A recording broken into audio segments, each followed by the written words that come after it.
Boa noite, pessoal. Tudo bem? Espero que todos estejam bem, em segurança.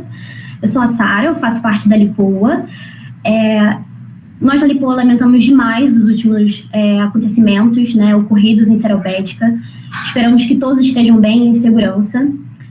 Eu espero que essa palestra sirva como forma de escape, como forma de aprendizado, e que vocês possam absorver o máximo de informações que o Marcelo tem a oferecer a vocês. Mas antes eu queria dar duas informações extremamente importantes. A primeira é a respeito da lista de presença. Ela ficará disponível a vocês no final da nossa apresentação. E eu peço que, por favor, que preencham com atenção, porque é partindo dessas informações que nós faremos a confecção dos certificados. A segunda é sobre as perguntas. O chat ficará super disponível a vocês, a qualquer pergunta que vocês queiram fazer. Mas eu peço que durante a apresentação, que por favor, que mantenham o microfone e a câmera desligada, para que vocês não possam atrapalhar o Marcelo, para que tudo ocorra bem. Nós estaremos no chat esclarecendo qualquer dúvida que vocês tiverem, então vocês podem mandar à vontade, mas somente no chat, por favor, tá? Eu vou passar a palavra à Beatriz, que é a nossa presidente, que irá apresentar o Marcelo a vocês e dar início à nossa apresentação, tá bom? Boa palestra, pessoal. Olá, pessoal, tudo bem? Eu sou a Beatriz Mendes, colega da graduação de vocês. Sou também a presidente da LIPOA. Bom, como a Sara disse anteriormente, nós lamentamos muito, o ocorrido em Seropédica, estamos num momento delicado de segurança. Espero que estejam todos bem. E também é um motivo, porque nós temos muitas pessoas de fora também que nós adiamos. Foi por isso, não foi nada em específico, só uma questão delicada que estamos vivendo. Bom, hoje eu queria agradecer primeiro a presença de todos, do Marcelo, nossos colegas da veterinária da Rural, pessoas de outras instituições de ensino e também profissionais já formados.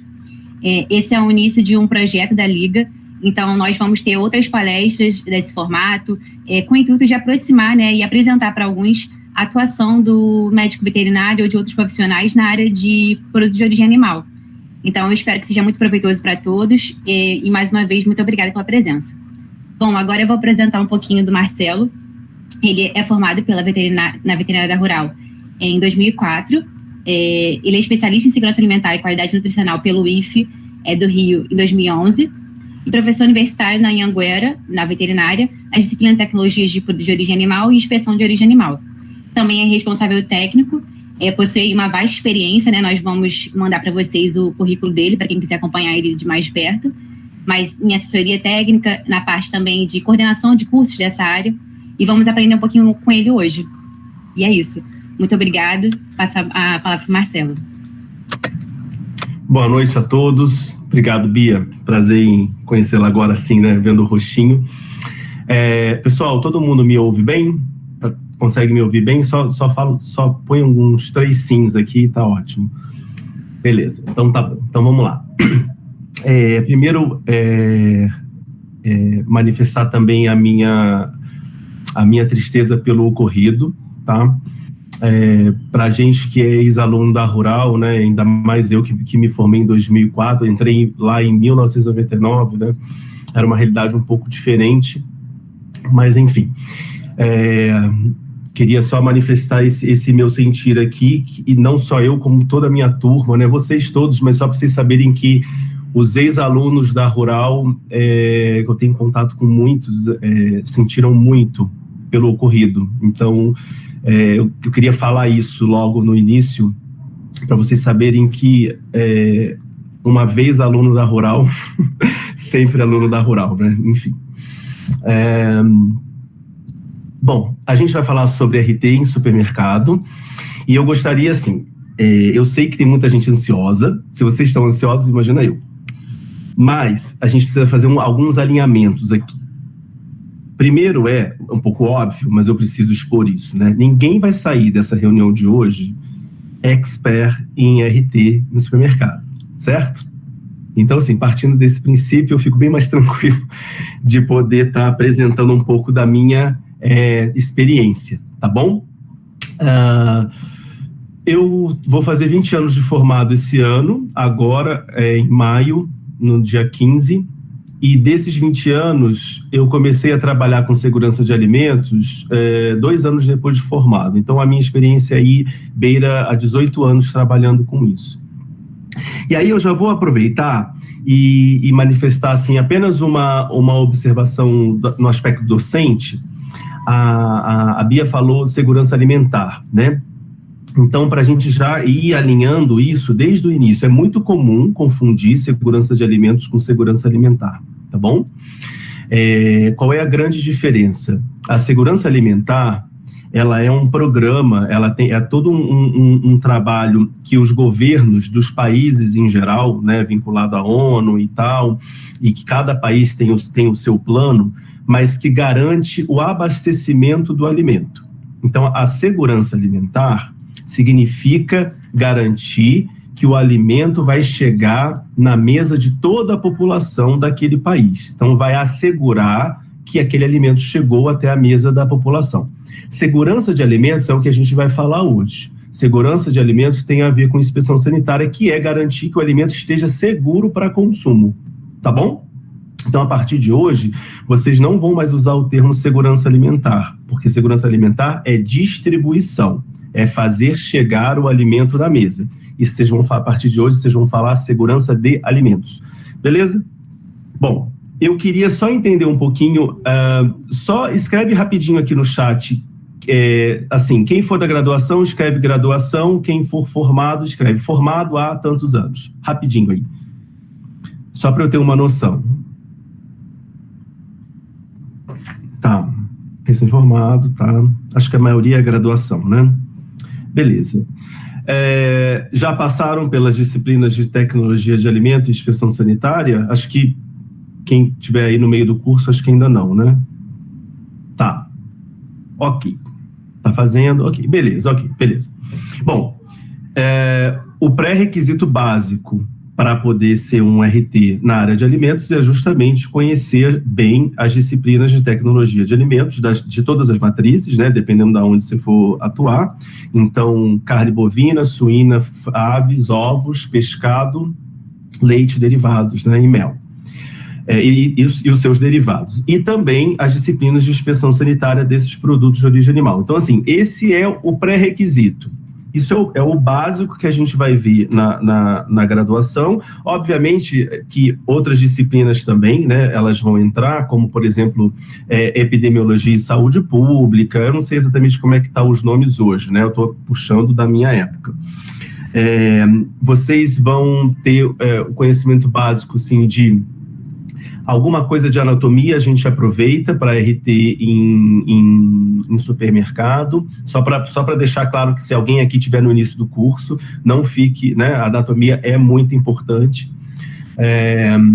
fisiologia com certeza, né, e toda a parte de microbiologia, bacteriologia, virologia, então voltada para micologia, voltada para alimento. Então, essas são disciplinas básicas que não tem, a gente não tem como fugir, né? Mas não é garantia de eu sair da faculdade e já conseguir trabalhar nessa área, porque RT, responsabilidade técnica, é um universo, né? Segurança de alimentos é um universo, é uma galáxia, né? E aí, responsabilidade técnica dentro dessa galáxia é um sistema, vamos dizer assim, né?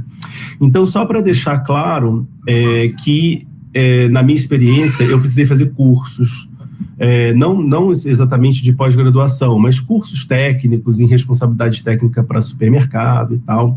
Eu cheguei a coordenar cursos nessa área também, estou até querendo voltar a montar um curso, ficou muito tempo sem fazer. Depois eu converso com a Valéria, a gente pode pensar em alguma coisa legal aí para a gente pensar num curso e tal.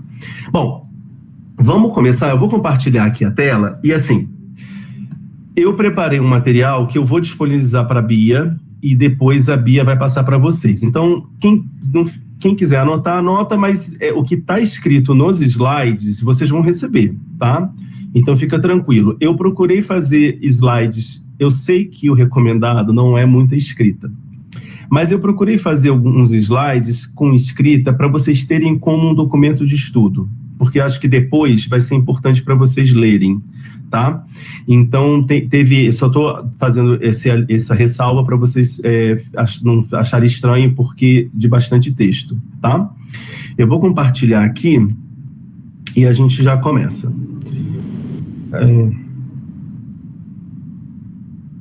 Peraí.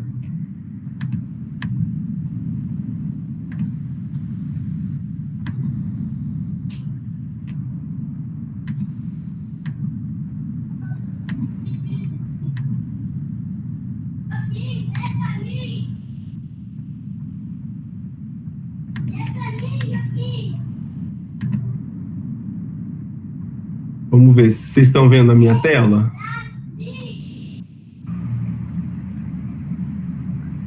Você só tem que colocar em quê?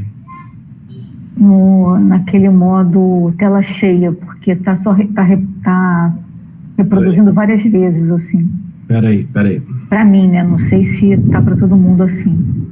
Peraí, deixa eu tentar de novo aqui, peraí. Tela cheia. Ó, marquei tela cheia, compartilhar. E agora? Foi? Não, agora eu acho que vai aparecer vários, porque eu tô aqui vendo vocês. Agora eu vou jogar pro meu PowerPoint aqui, ó. Foi? Foi sim. Então beleza. Mas bota só em tela cheia aí agora, porque... Peraí. Deixa eu... acho que eu cliquei errado. Ai, não. E aí, Marcelo, tá certinho. Não, mas é porque mas eu tinha dado play, o negócio ia começar a passar aqui. E agora, tá tranquilo? Sim. Ótimo. Então vamos lá, pessoal. Eu vou tentar ser o mais breve possível, porque eu quero ouvir as perguntas de vocês, tá? Então, assim, não fica preocupado com muito conteúdo, até porque o que eu vou passar para vocês é um voo panorâmico, tá bom? A gente não vai aterrissar em lugar nenhum, até porque cada item é um mundo de coisas para fazer. Então, assim, já vamos falando logo, já partimos do princípio que já tem muito desafio, porque é muito extenso, né? Então, só para a gente pensar aqui que o supermercado, ele é uma ação comercial, ele é uma característica comercial de autosserviço, né?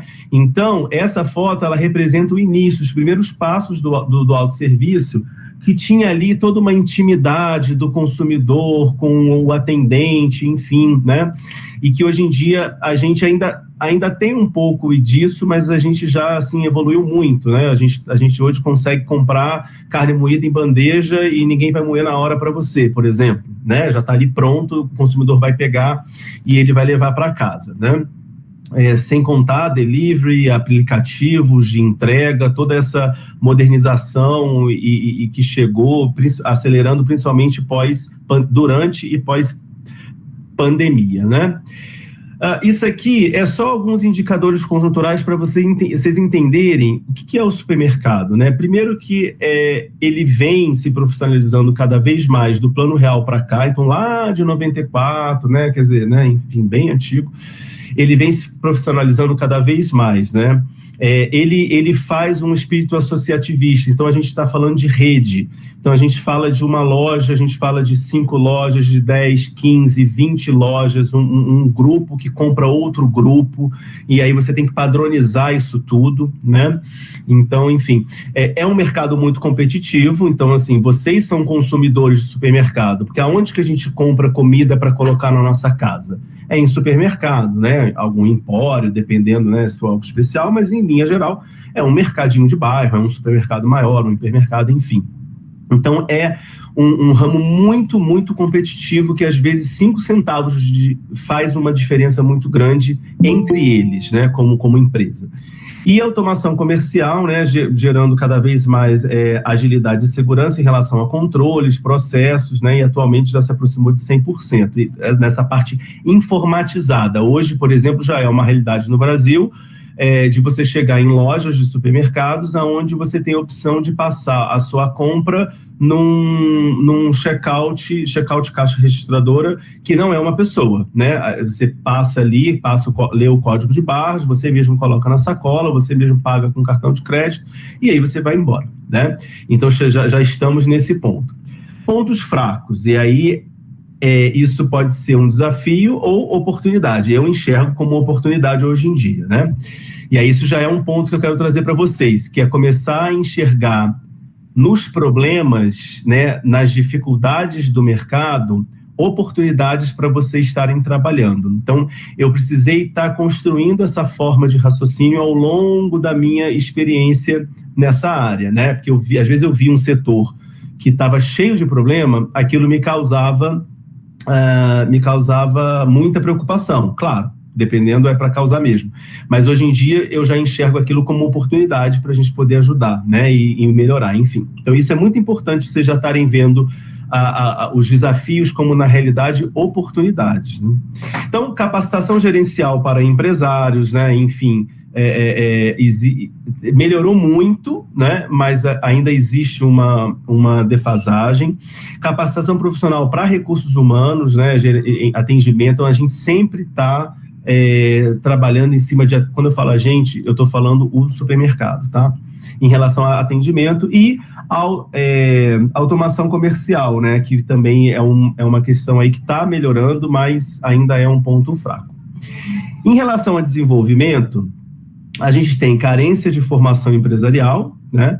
Financiamentos para capital de giro e investimento. Então, às vezes você tem uma rede de supermercado que não tem muito financiamento para isso, e aí ele não vai ter tanto recurso para fazer todas as melhorias que ele precisa. E aí, se você estiver diante de um cliente seu, lá você é um responsável técnico, e aí esse cliente ele não tem muito capital de giro.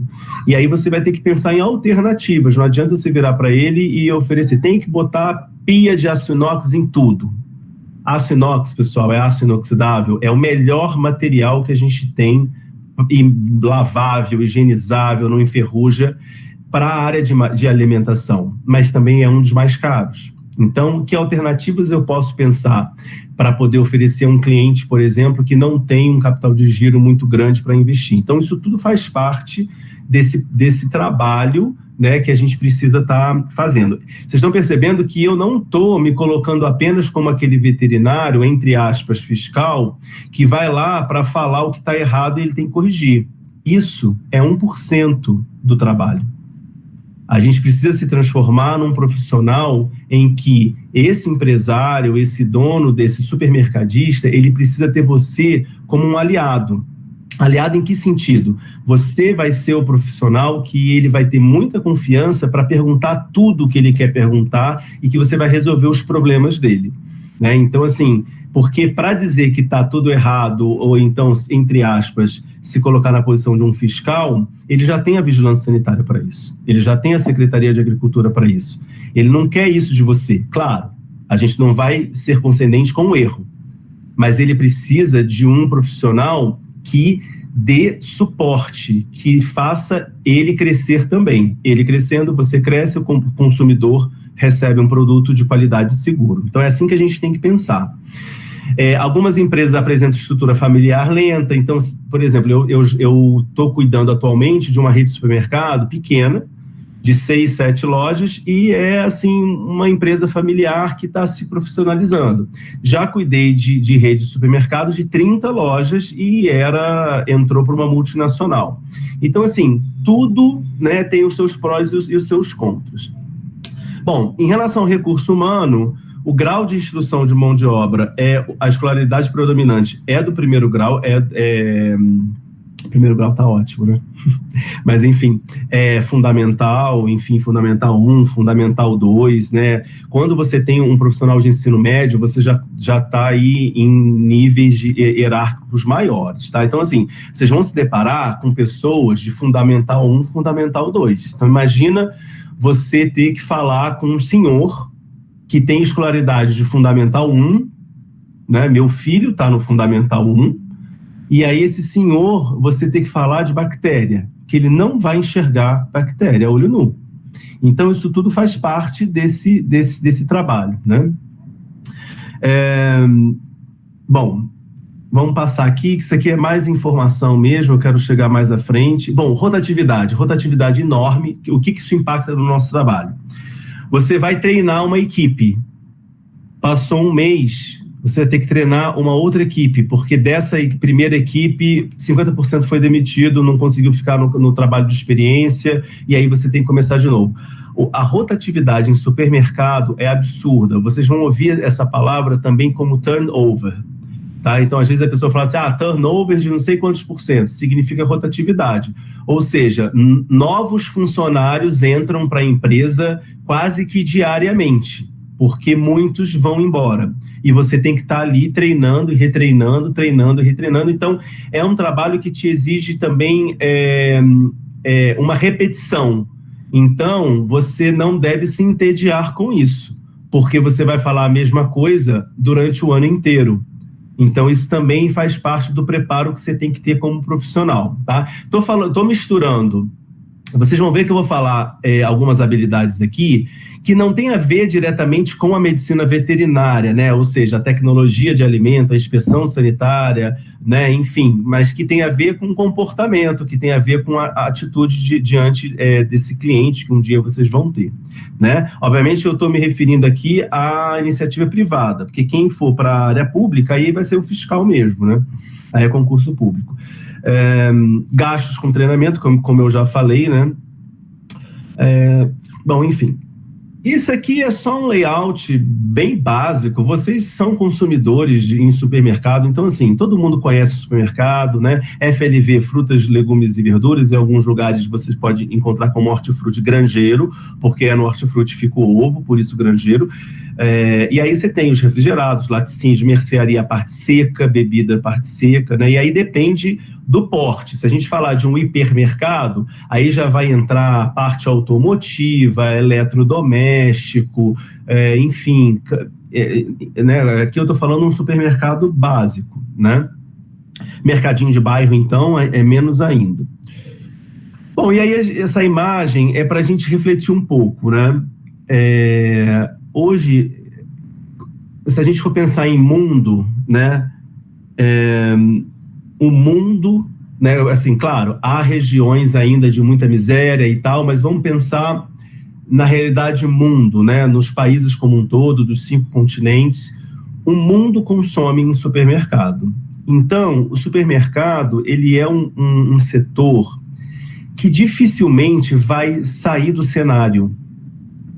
E a gente viveu isso de maneira muito forte na pandemia, né? Enquanto eu tive colegas meus veterinários vivendo dificuldades muito grandes profissionais em outras áreas da medicina veterinária, na área de alimentos, principalmente supermercado, que é um abastecimento direto, foi um período onde estourou, né, positivamente.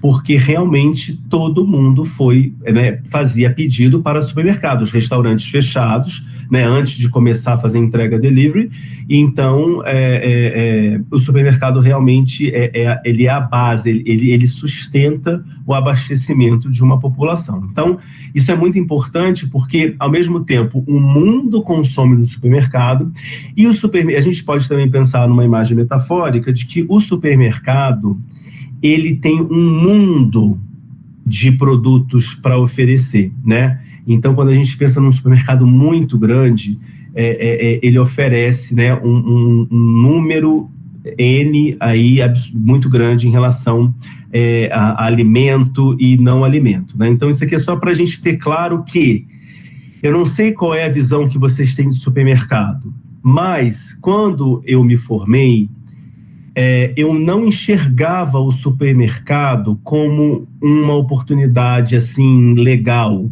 porque eu saí da faculdade querendo trabalhar com alimentos, pensando nas linhas de inspeção, linha A, linha B, cronologia dentária, conjunto cabeça e língua, indústria, Sadia, Perdigão, Aurora, era isso que eu pensava, eu me limitava a essa realidade só clássica da indústria. Então, eu olhava para o supermercado, eu tinha um certo preconceito. Então, eu não sei como é que vocês estão hoje em relação ao supermercado. Então, se alguém torce o nariz para o supermercado, o que eu posso te dizer para de torcer desde agora, porque o supermercado ele é uma oportunidade incrível. É muito desafiadora?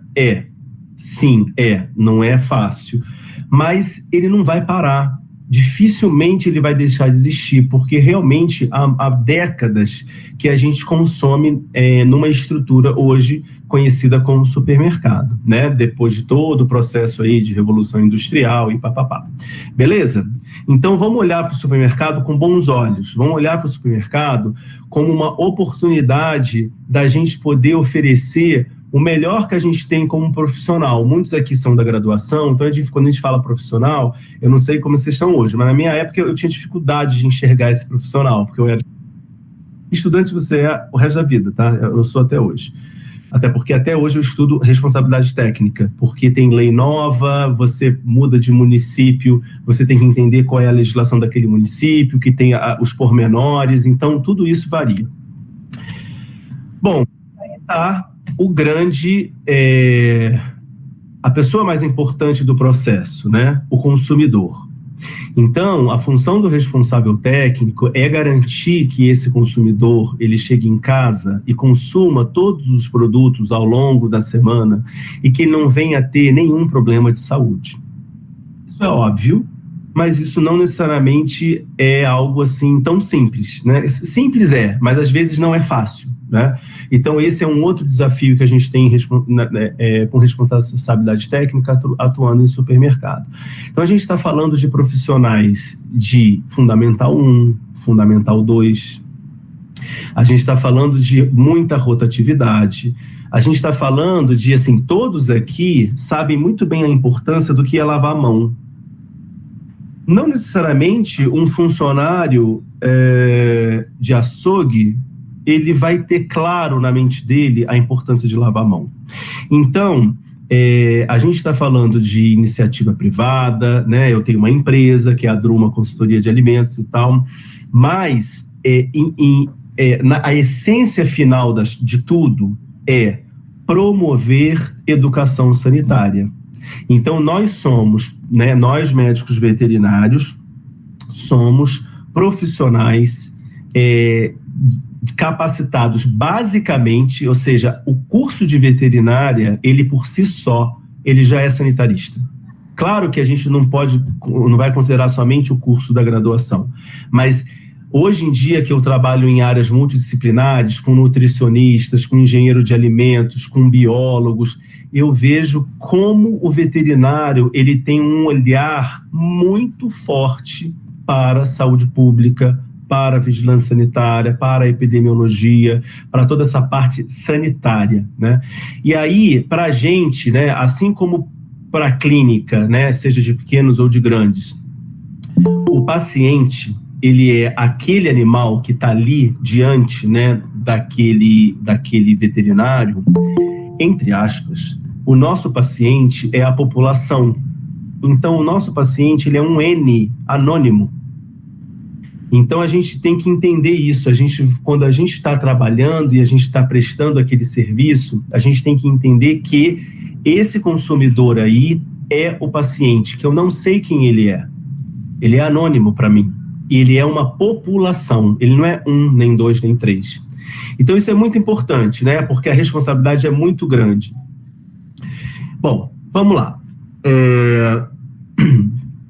Tem um trechinho aí da própria Anvisa, né? Os alimentos produzidos, estabelecimentos em condições higiênico-sanitárias insatisfatórias podem veicular doenças de origem alimentar, cujos sintomas mais comuns são e por aí vai. Então, assim, o grande problema mas num português claro, tá, gente? Tentar falar de uma forma simples, tá? A gente está bem à vontade aqui com vocês. Se machucar, adquirir uma doença ou morrer. Né? Então, em linha geral, é isso que pode acontecer com o consumidor. Né? Ele pode se machucar, dependendo do que tiver nesse alimento, ele pode adquirir uma doença e ele pode ir ao óbito. Né? Então, a gente entra aí como um profissional que vai prevenir que essas três injúrias aconteçam. Né? Então, vamos lá. É isso que eu estava falando, né? Tem aí o texto, porque eu fiz de uma forma para vocês poderem ler com calma depois, tá? E no final eu vou passar para a Bia e ela repassa para vocês. Então, informar quanto à regularidade das práticas previstas na legislação tocante à inspeção higiênico-sanitária dos alimentos destinados ao consumo humano, conforme consta na legislação, seja federal, seja estadual, seja municipal. Essa é a primeira missão do responsável técnico. E aí a gente vai lá na legislação, né, essa legislação ela é antiga, mas ela está ali, ó, do exercício profissional, a competência privativa do médico veterinário, né, tá lá, direção técnica sanitária em estabelecimentos industriais, inspeção e a fiscalização sob o ponto de vista sanitário, higiênico, enfim, entrepostos de carnes. Isso é uma obrigatoriedade de órgão público, tá? Algumas áreas vão ter obrigatoriedade de RT médico veterinário. Outras vai ser multidisciplinar. Então, vocês vão entrar no mercado, por exemplo, supermercado, dependendo do município, podem ser outras profissões. Então, a gente vai entrar no mercado competindo com outras profissões. Dependendo do município, você vai ser exclusivo de médico veterinário. Então, atualmente eu estou cuidando de um supermercado no município a 1h30 aqui de São Paulo, que esse município, ele exige médico veterinário como responsável técnico e o açougue dele precisa estar registrado na Secretaria de Agricultura, como Serviço de Inspeção Municipal, que é o SIM. Né? A gente tem o Serviço de Inspeção Municipal, a gente tem o Serviço de Inspeção Estadual, que é o CIE, e a gente tem o Serviço de Inspeção Federal. Então, você vem na casa de vocês, todo produto de origem animal, caixinha de leite clássica, tá lá, CIF, Ministério da Agricultura, principalmente os que não passaram pela disciplina ainda, e tá lá, CIF, Serviço de Inspeção Federal. Aquilo é um selo dado pelo médico veterinário do Ministério da Agricultura, fiscal agropecuário, auditor fiscal agropecuário. Beleza? Essa indústria de leite tem um responsável técnico da área privada, médico veterinário, tá? Mas dependendo do local, a gente pode estar trabalhando junto com outros, nutricionistas, engenheiros de alimentos. Restaurante, por exemplo, não é exclusividade do veterinário.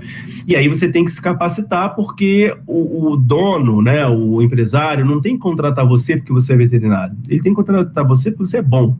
Então, é isso, vocês têm que pensar dessa forma. Não fica dependendo de lei, porque as leis mudam, tá bom? Então, não fica dependendo de lei. Claro que em alguns momentos ajuda. Esse supermercado que eu faço parte, ele exige que seja veterinário. Beleza, mas eu tenho clientes que eu cuido que não é exigência de veterinário e eu tô lá, né? Então, assim, isso é muito importante. Bom, entrepostos de carne, né, em supermercado, o que é isso, né? Quando você tem um açougue em supermercado, que o município local, ele exige que tenha inspeção sanitária em Secretaria de Agricultura, ele vira um entreposto de carne, ele deixa de ser um açougue, tá? E aí você vai ter que ter, por exemplo, no Rio de Janeiro, o CIRJ, né? Aqui em São Paulo é o CISP, né? Então, o CIRJ é a Secretaria do Estado, mas a gente tem hoje em dia no Rio de Janeiro, eu tenho uma cadeira no Conselho de Alimento Seguro da ASERJ, que é a Associação dos Supermercadistas do Estado do Rio de Janeiro, que é a associação que cuida dos supermercados do Estado. Ele tem o Conselho de Alimento Seguro. Então, eu ocupo uma cadeira lá. Ele é todo online, então eu consigo participar.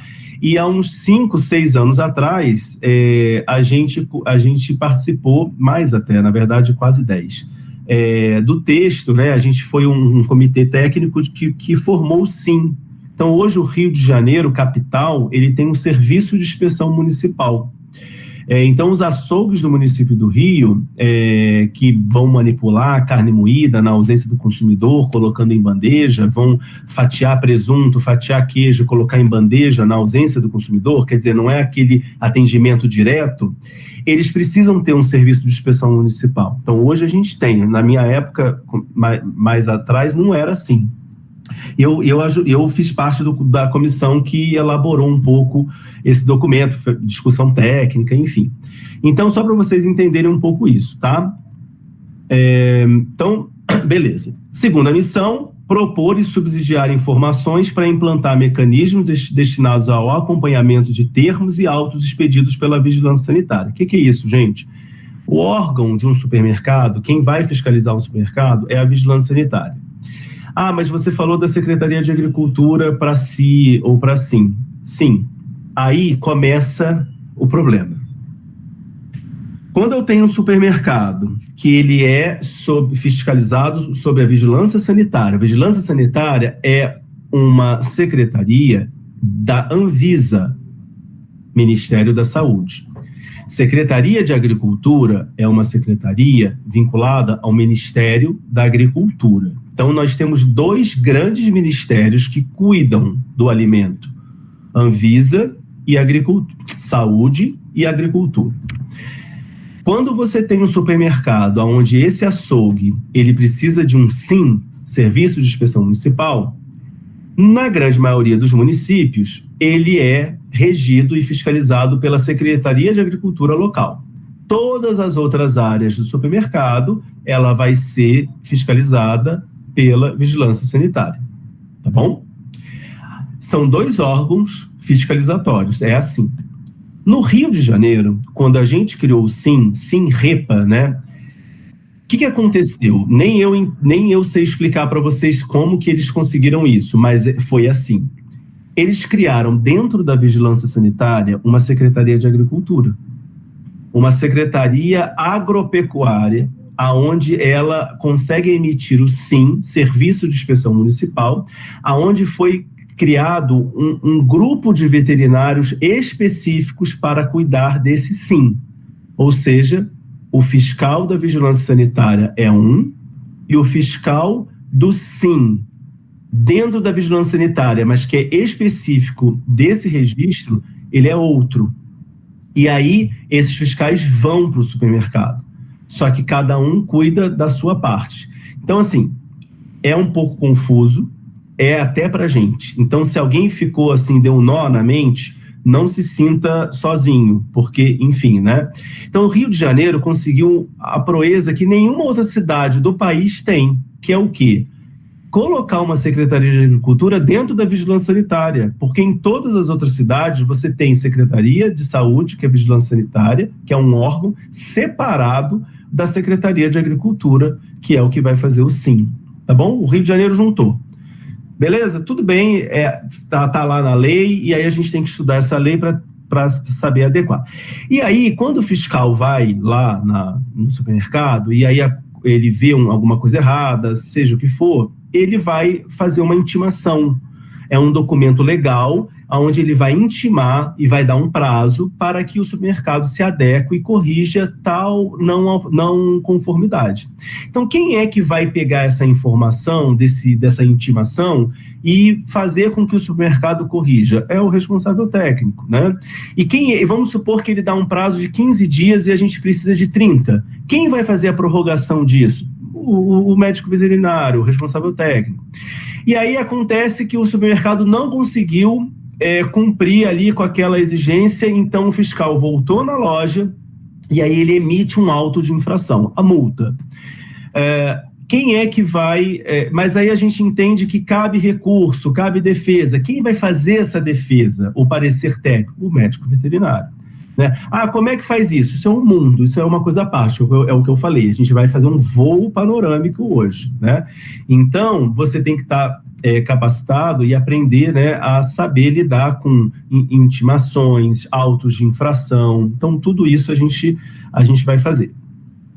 Então, tá aí, ó. Esse é o decreto do Rio de Janeiro, né? Então, depois vocês pegam lá no Google, né, o 45585, né, de 2018, que é o Código da Vigilância Sanitária, tá? Depois tem esse 45910, que altera, né, alguns pontos, e a gente tem esse 385, que fala sobre o regulamento técnico das boas práticas de inspeção sanitária, né, na vigilância sanitária, que é o que vai falar do SIM. Então, essa legislação do Rio de Janeiro, ela é básica, tem muitas outras, tá bom, gente? E assim, é complicado, eu posso até depois tentar fazer uma compilação, mas isso, o que acontece? No dia a dia do trabalho, e a gente vai consultando entendeu? Porque não dá para você ter na mente tudo. E eu trabalho sobre consulta, porque senão sai fumaça aqui. Mas eu quis trazer essas aqui para vocês ter uma noção. Em São Paulo, a gente já tem o decreto 12.342, né, que embora ele seja antigo, ele ainda é vigente, e a gente tem a tão famosa CVS 5, que é uma legislação maravilhosa que, na minha opinião, todos os municípios do Brasil tinham que fazer uma cópia dessa, né? E eu queria muito que o Rio de Janeiro tivesse também, porque é uma legislação, depois vocês baixam no Google, porque ela é praticamente um estudo, né? Ela é muito clara, ela define validade, ela define um monte de padrões, porque quando você vai ler legislação, muitas legislações definem padrões, mas outras não. Outras às vezes usam termos vagos do tipo adequado. O que é adequado, né? Enfim, higienizável, lavável, né? A parede tem que ser de material higienizável e lavável. Ótimo. Aí você vai ter que correr atrás para poder saber o que é isso, né? Que tipo de material que é lavável e higienizável, né? O piso tem, né? As mesas têm que ser não porosas, de material lavável e higienizável. Beleza, mas qual é o que, né? Aço inox, ok, mas tem outro material que também é lavável e higienizável, que pode ser mais barato e pode ser usado, né? Enfim. Então, eu só trouxe Rio e São Paulo, tá? E só para vocês entenderem como é que muda de um município de outro. A gente está falando das duas maiores capitais do Brasil. Aqui no Rio, voltei o slide. Aqui no Rio de Janeiro, o que acontece aqui? Para você moer carne na ausência do consumidor e colocar numa bandeja, você precisa do SIM. Em São Paulo, por conta do decreto, não precisa. Ué, mas e aí? A prática de você moer uma carne e colocar na bandeja é a mesma. Por que no município pode e no outro não pode? Legislação, poder público, ação dos parlamentares, enfim. Então, os supermercados na cidade de São Paulo podem moer carne e colocar na bandeja, ou seja, moer carne na ausência do consumidor, e não precisam ter inspeção sanitária de Secretaria de Agricultura. Eles vão ser fiscalizados pela Vigilância Sanitária e tudo certo. Porém, eles precisam fazer um curso lá, que é da Vigilância, que é específico para isso. Mas a adequação nesse açougue, ela é a mesma que a legislação do Rio cobra. Então, assim, não sei se vocês estão entendendo. Se eu tenho um supermercado no Rio, o meu açougue, a estrutura do meu açougue vai ser muito semelhante à de São Paulo. Com a diferença que no Rio eu tenho que tirar o registro do SIM, em São Paulo não, tá? Então São Paulo entendeu que, garantindo os aposentos daquele açougue, né, o fluxograma e garantindo a segurança, ok, vigilância sanitária somente, não há necessidade de você ter um SIM específico. O Rio de Janeiro entende que não, você tem que ter o SIM. Quem é melhor ou pior não vem ao caso. Você tem que entender isso tudo. Se você mora no Rio, se adequa ao Rio. Se você for para São Paulo, se adequa a São Paulo. Tá? Inclusive, em São Paulo, você pode, de acordo com essa legislação, fazer produtos temperados. Então, eu posso pegar um frango, temperar esse frango e vender esse frango cru temperado. Tá? Já no Rio de Janeiro, eu preciso de toda uma estrutura para isso. Então, eu só trouxe esse exemplo para vocês verem que não existe uma receita de bolo pronta, né? E se eu falar do município que eu cuido, que é 1h30 aqui de São Paulo, ele já é diferente do município de São Paulo, né? Então, assim, cada município vai ter a sua legislação e você tem que entender isso. Terceira missão: implantar e acompanhar as atividades das empresas nas matérias ligadas ao transporte, armazenagem, comércio em geral, destinados ao consumo humano, bem como produtos voltados à alimentação e uso animal. Então, pessoal, transporte também são vocês que cuidam. No Rio, todo supermercado ele tem a sua frota de caminhão. Então, anualmente, você precisa renovar a licença sanitária para caminhões para transporte de alimentos, seja refrigerado, seja matéria seca ou congelado. Então, quem faz isso? O veterinário. Tá? Então, vocês também têm que conhecer disso. E esse transporte, como é que está esse baú desse caminhão, se ele está higiênico, se ele está organizado, né? Em relação à parte de alimentação voltada para animal, a parte de rações, enfim, também a gente precisa cuidar. Então, tá ali, ó, RDC 216, né? É um pouco antiga, mas ela ainda está vigente e ela ainda ela é da Anvisa, né? A resolução da diretoria colegiada, número 216. Esse documento, vocês baixam lá do Google. A RDC 216, ela é uma resolução básica de boas práticas para serviços de alimentação, seja restaurante, seja supermercado, seja pequenas indústrias. Então, assim, é muito importante vocês terem isso, tá? Então tá ali, ó, serviços de alimentação, manipulação, preparação, fracionamento, armazenamento, distribuição, transporte, exposição à venda e entrega de alimentos. Isso corresponde ao serviço de alimentação. Então, se você for trabalhar em qualquer área que manipule, prepare, fracione, armazene, distribui, transporta, expõe à venda e entrega, você está num serviço de alimentação e você tem que aplicar a RDC 216, tá bom? A expressão boas práticas, né, foi implantada lá na década de 70, enfim, mas só depois de 95 que ela começou a se expandir, né? E no Brasil, né, foi obrigatório a partir de 97.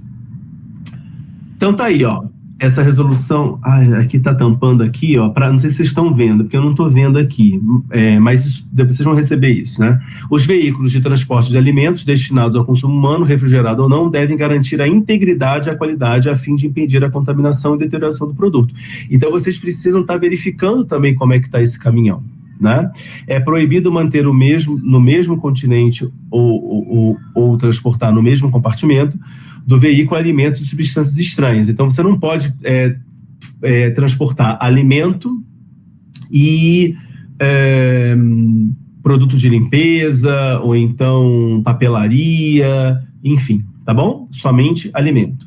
E os veículos de transporte de alimentos vão possuir o certificado de inspeção sanitária, é o que eu tinha falado, né? E hoje em dia é tudo informatizado, pessoal, tudo é feito online. Você tem o Carioca Digital, que é um portal da prefeitura, da vigilância sanitária, onde você se cadastra como veterinário, aí você cadastra lá o supermercado, e aí você vai ter acesso àquele portal, e lá você consegue pedir prazo para intimação, fazer defesa de auto de infração, solicitar os certificados de inspeção de caminhão, da unidade, o SIM-REPA, né, o Serviço de Inspeção Municipal. Então, enfim, está bem mais tranquilo hoje em dia. Antigamente a gente tinha que pegar o papel e ir lá na vigilância, hoje não precisa mais. Então tá aí, ó, o tipo de transporte, se é fechado, se é isotérmico, se é refrigerado, então tudo isso a gente tem que saber, né? Material a ser transportado, carnes, produtos carnes, sucos, bebidas, vegetais, enfim, e por aí vai. As condições de transporte, né, material liso, resistente, impermeável e atóxico, né? E a conservação de perecíveis, né, isso em relação à parte fria, né, de 4 a 10 graus Celsius, porém a gente considera transporte 4 graus Celsius, tá? E congelado de menos 12 a menos 18 graus. Bom, aí tá só um exemplo do que a gente vai ver no dia a dia, né? Então aí a gente tem um baú de um caminhão, de uma rede de supermercado, que eu cuidava, né, no Rio de Janeiro, e alguns dias eram de alegria, outros dias eram assim. E aí você precisa dar conta de resolver isso, né? Isso não significa que o produto foi condenado. Então, vamos lá, a gente sai da faculdade com aquela visão de critério de julgamento, né?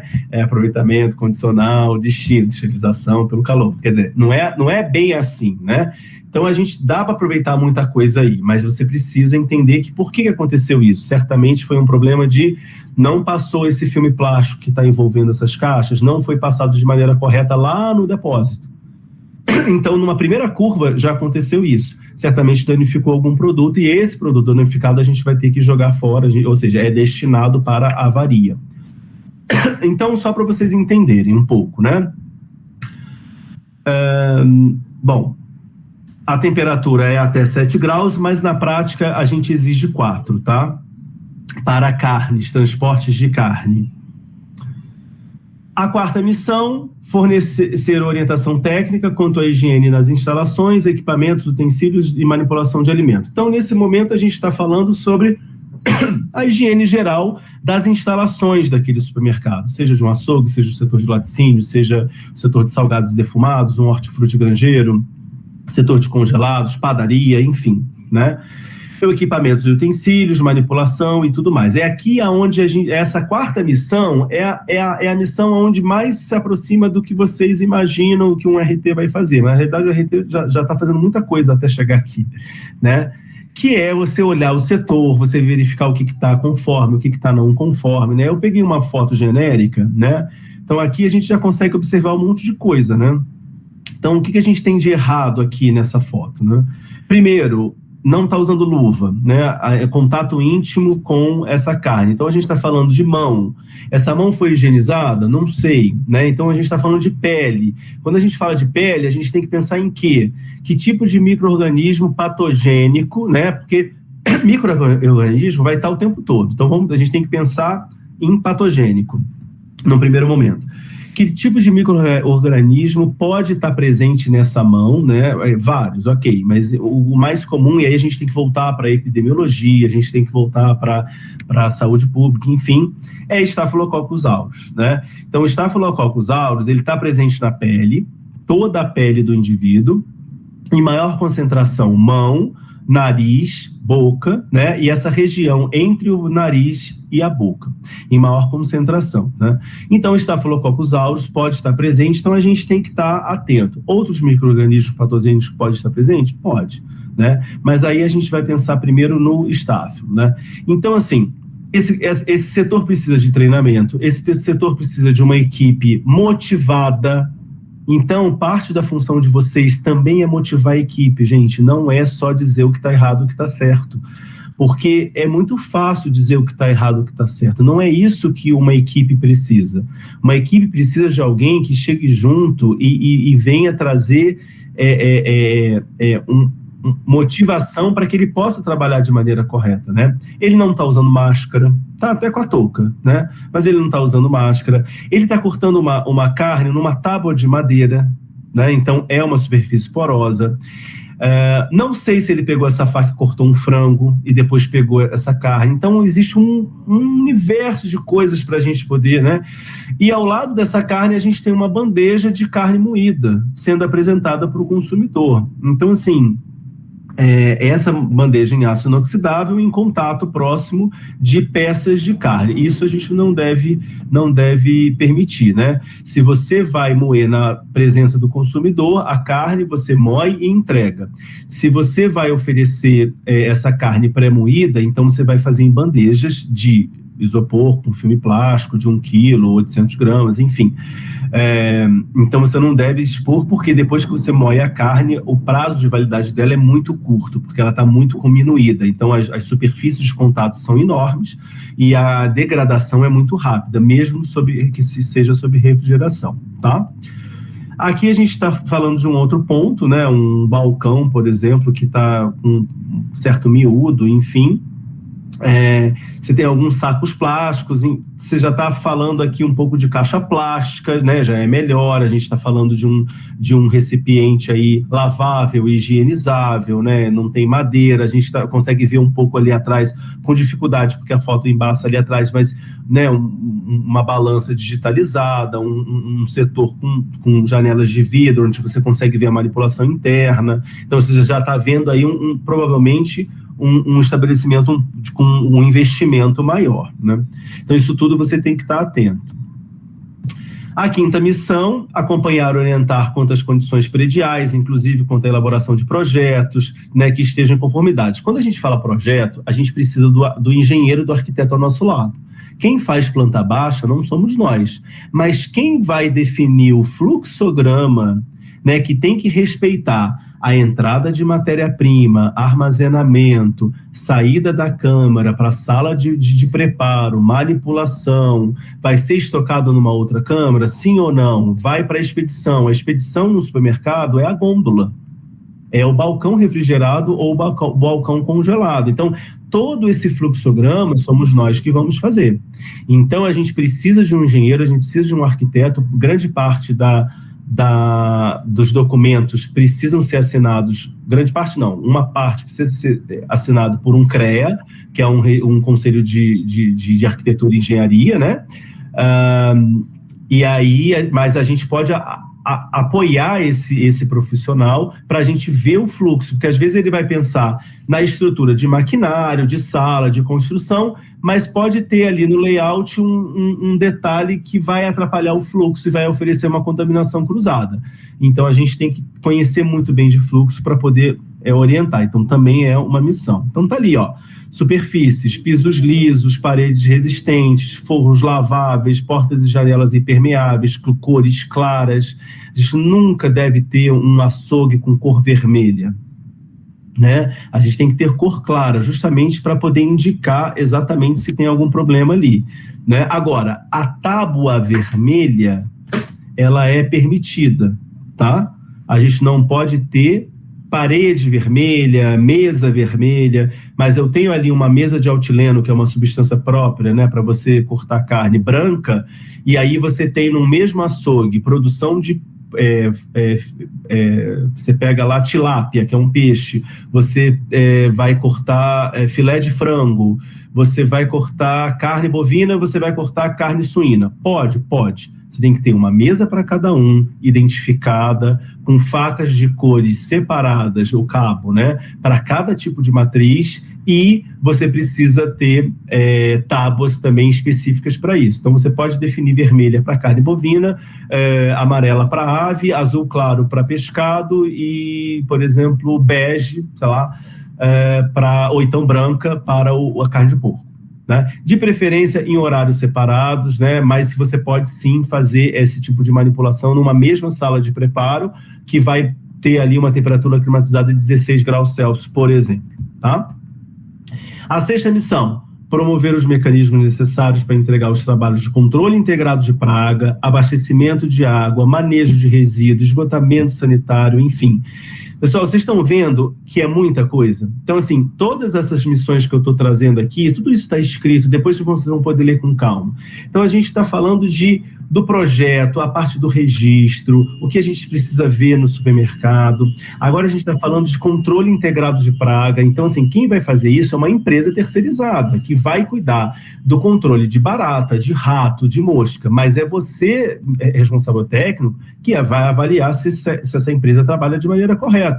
Você pode, inclusive, ser a pessoa que vai olhar o contrato, verificar o que eles oferecem, para poder apresentar para o empresário, para o dono, para a direção geral, se essa empresa que eles estão querendo contratar, ela é boa ou não. Então, vocês precisam também ter noção de toda essa parte, né? Abastecimento de água. A cada 6 meses, precisa fazer exame de potabilidade da água. Exame microbiológico, exame físico-químico, né? A legislação exige isso, porque a água que chega dentro do nosso estabelecimento, ela tem que ser potável, né? No aspecto físico-químico e no aspecto microbiológico, né? Manejo de resíduo. Todo resíduo de supermercado, ele é registrado. Então, se ele é sólido, que é o lixo comum, se ele é líquido, no caso óleos, né? Por exemplo, o supermercado tem uma cozinha que vai fazer alimentação para os funcionários, então vai ter resíduo de óleo de fritura. Então, isso tudo você vai ter que cuidar também. Ou então, por exemplo, resíduo reciclável, por exemplo. Eu manipulo a carne naquele açougue, então dessa carne sobra um sebo. Esse sebo, ele é separado, então ele é um resíduo. Então, dependendo do supermercado, ele pode ser destinado para a lixeira comum. Dependendo do município, você precisa ter uma coleta específica de sebo, que é uma coleta de graxaria. Lembra da graxaria? Quem já passou por inspeção? Quem não entrou em inspeção não sabe. Mas a graxaria, ela é o setor dos subprodutos, né? Aquilo que não é alimento, né? Enfim, alimento para consumo humano. Então, o sebo, ele é matéria para graxaria. Então, por exemplo, nesse município que eu cuido, o açougue, ele não pode colocar o sebo, que é o resíduo dessa carne, num saco preto e colocar na lixeira para descarte comum no caminhão de lixo que vem recolher. Ele precisa ser recolhido por uma empresa especializada para graxaria. Já aqui em São Paulo, você pode, no Rio de Janeiro, o sebo comum, né, da carne, você pode estar destinando para um resíduo de lixo comum. Tá? Então, depende muito do município. Então tá ali, ó, controle integrado, a higienização adequada que tem que ser feito, porque muita gente acha assim, o setor tá sujo, ou então o setor tá com uma série de resíduos. Vai vir um controle de praga, então não precisa limpar. Errado. Você precisa limpar e higienizar o setor para que o controle de praga seja eficiente, porque a praga, ela não vai na isca, ela vai no resíduo de alimento. Então, você precisa estar o tempo todo higienizando o setor para que as iscas, né, específicas, elas sejam eficientes nesse controle. E a gente está falando controle, não é erradicação. Erradicação é acabar. Né? Foi erradicado, nem sei se já voltou, mas enfim, posso falar besteira, mas enfim, na minha época, né, foi erradicado paralisia infantil, sei lá, não lembro agora. Isso é uma coisa. Controle eu tinha 100, agora eu tenho 1, eu tenho 2. Então, assim, eu não vou erradicar o rato, eu não vou erradicar a barata, eu não vou erradicar a mosca. Eu vou controlar. É controle integrado de pragas, tá? A monitoração, como é que tem que ser, e aqui é um ponto importante, né? Prevenção do acesso, prevenção do abrigo e atenção a locais de fonte de água, são os 3 As, né? Então, quando a gente fala dos 3 As, a praga, ela necessita de acesso, ela necessita de abrigo, ela necessita de água. Então, rachaduras nas paredes, abrigo. O setor de manipulação de alimento é um setor úmido, então ali já vai ter água. Então, tá rachado aquela parede, a gente precisa verificar como é que a gente pode fazer para tirar essa rachadura, vai ter que falar com a manutenção, e aí vai ter que ligar para fulano, ciclano. Então, a gente precisa acabar com essas opções, né? Às vezes as paredes estão intactas, mas tem um ralo que ele fica constantemente aberto. Ralo constantemente aberto, ele é acesso de praga. Mas aquele ralo, ele precisa ter uma tela milimétrica, porque uma tela milimétrica consegue evitar o retorno de um rato, ou um retorno de uma barata. Então, essa tela está intacta? Não está intacta? Então, isso tudo a gente tem que ver nesses detalhes, né? Então, tá aí, né? Vários tipos de praga, mas apesar da praga ser um problema, pessoal, a maior fonte de contaminação de um alimento não é o rato, não é o pássaro, não é a barata, não é a mosca. A maior fonte de contaminação de alimento é o manipulador. Nós, seres humanos, somos a maior fonte de contaminação de alimento. Então, por isso, a gente tem que investir muito em treinamento, a gente vai falar daqui a pouco do treinamento, a gente tem que investir muito em higiene pessoal. Tá? Ralos fechados, portas fechadas, lixeiras tampadas, né, higiene do local, organização do local. Quando o local está muito desorganizado, isso gera abrigo para praga. Aí o abastecimento de água, né? Então, assim, a cada 6 meses, controle microbiológico e controle físico-químico, tá bom? Então tá aí algumas legislações, depois vocês não precisam anotar isso, né? Mas só para vocês pegarem. 7ª missão. Desenvolvimento aqui junto com os demais segmentos da empresa no programa de treinamento de pessoal voltado à higiene operacional, treinamentos de manipuladores de alimentos.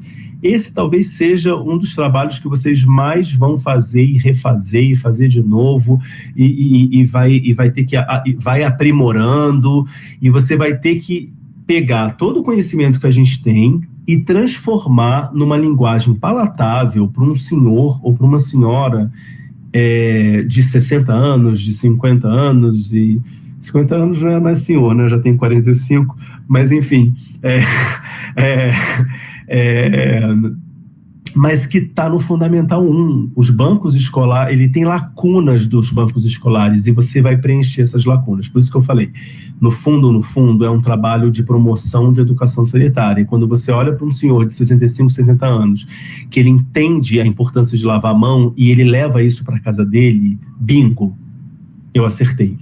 Então, assim, é muito desafiador, mas muitas vezes o objetivo é simples. É ele conseguir lavar a mão em casa, porque quando ele faz em casa, ele faz um trabalho, tá? Então tem esse outro lado aí, vamos dizer, social, né, docente, de você estar ajudando essa população, por exemplo, que são os funcionários do supermercado. Então, a Organização Mundial da Saúde, ela recomenda que esses programas educacionais eles sejam culturalmente apropriados para os manipuladores de diferentes países. Eu não posso falar na mesma linguagem para qualquer um. Eu tenho redes de supermercados aqui no Brasil, Rio de Janeiro principalmente, que chega gente, eu cuidava de 30 lojas, que chegava gente, Guiana Francesa, não estou nem falando só Bolívia, Venezuela, não. Chegava um pessoal da América do Sul, ali da parte do norte da América do Sul, um pouco de central, que falava francês, né? Falava lá o idioma e tal, enfim, o espanhol, mas também falava francês. Então, e você recebe gente da África, né, ou outros países. Então, assim, você tem que entender a população que está chegando, né? Eu lembro até hoje da Marie. Marie era uma funcionária que chegou falando francês. A gente acha bonito, francês, é chique e tal, mas assim, ela era uma refugiada, tá? O supermercado tem um programa, né? Ele foi meu cliente. Eu falo tinha, mas porque foi meu cliente, mas ele ainda tem, que ele existe. Quando eu estava no Rio, de inclusão, né, de expatriados, enfim, e foi muito legal trabalhar com a Marie, né, porque eu só falava bonjour para ela, e aí eu tinha que ir falando o português, ela entendia um pouco, depois com o tempo ela foi pegando, mas era muito legal, tanto é muito rico a experiência em supermercado, principalmente quando eles trabalham com isso. Tem uma outra coisa interessante que muita gente não sabe, muitas redes de supermercado trabalham com ex-presidiários e por conta de toda uma ética profissional do Conselho Regional de Psicologia, né, muito vinculado ao RH, você não pode informar que aquele funcionário é um ex-presidiário, por uma série de questões até de respeito, não só de respeito, mas até de segurança, né, dele. E é muito legal quando você, depois de um tempo, sabe quem é quem e você vê aquela pessoa que foi reinserida na sociedade e que ela, né, entrou aí, voltou para a normalidade, né? Então, o supermercado também faz isso. Muita gente não sabe, porque isso não é divulgado até por uma questão de ética que o Conselho Regional de Psicologia não permite, mas existem muitas redes, saibam vocês, que trabalham incluindo também ex-presidiários, tá bom? E a gente tem que entender a cultura dessas pessoas. Porque como é que eu vou falar de bactéria, de curva de crescimento, de temperatura, de binômio tempo... Falar binômio tempo e temperatura para uma pessoa dessa, a pessoa não entende. Você precisa descer. Descer não é a melhor verbo utilizar, mas você precisa adaptar a realidade dessas pessoas, né? Então, o que tem que ter no seu treinamento de manipulação de alimentos, de boas práticas, enfim? Tem que ter, no mínimo, isso aqui. Conceitos importantes sobre o alimento, né, o que é o alimento, o que é o manipulador, né, a higiene alimentar e contaminação. Então, vocês têm que falar sobre perigo físico, perigo químico, perigo biológico, perigo físico, qualquer tipo de objeto, ou então resíduos de embalagem, enfim. Perigo químico, qualquer substância química. Então, o supermercado ele tem ali os produtos de limpeza, não os domésticos que são vendidos, mas aquele arsenal de produtos de limpeza próprio para o açougue, né, de um supermercado, que ele vai higienizar. Só que na hora que ele vai limpar e higienizar o setor, ele não pode produzir alimento. Ele tem que guardar esses alimentos. Então, ele vai ter que colocar esses produtos aí, tem que guardar esses alimentos e usar esses produtos. Depois tem que fazer um enxágue correto. Mas como é que é? Depende do produto. Tem alcalino clorado, tem amônio quaternário, que não é clorado. Então depende do fornecedor, depende do produto. Você tem que ter o rótulo, tem que ter a ficha técnica, que são as instruções de uso daquele produto, para então você capacitar a equipe para isso. Então depende muito do produto que for usar. Porém, ele se torna um perigo químico quando ele foi mal utilizado, ou ele está armazenado dentro do setor de forma correta, ele pode ser um perigo químico ali, né? E perigo biológico, micro-organismos, bactérias, fungos, vírus, enfim, né? Então, que é o perigo mais difícil de todos, porque a gente está falando de um organismo invisível, principalmente quando a gente fala de bactéria, né? E as patogênicas não necessariamente deterioram os alimentos, né? Então, às vezes, você vai ter uma bactéria patogênica no alimento, ele não vai apresentar alteração de cor, alteração de sabor, alteração de odor, né? As características sensoriais podem não ser alteradas, mas ela está ali, né? E às vezes você vai ter, por exemplo, uma bactéria patogênica, mas aquele alimento vai ser cozido, frito, e aí você resolve, matou. Né, o calor, enfim. Mas às vezes você tem uma substância que aquela bactéria produziu, por exemplo, Staphylococcus aureus, que em algumas situações vai produzir toxina botulínica naquele alimento. Quando você levar ao cozimento, ou à fritura, ou ao aquecimento, o Staphylococcus aureus, ele morre.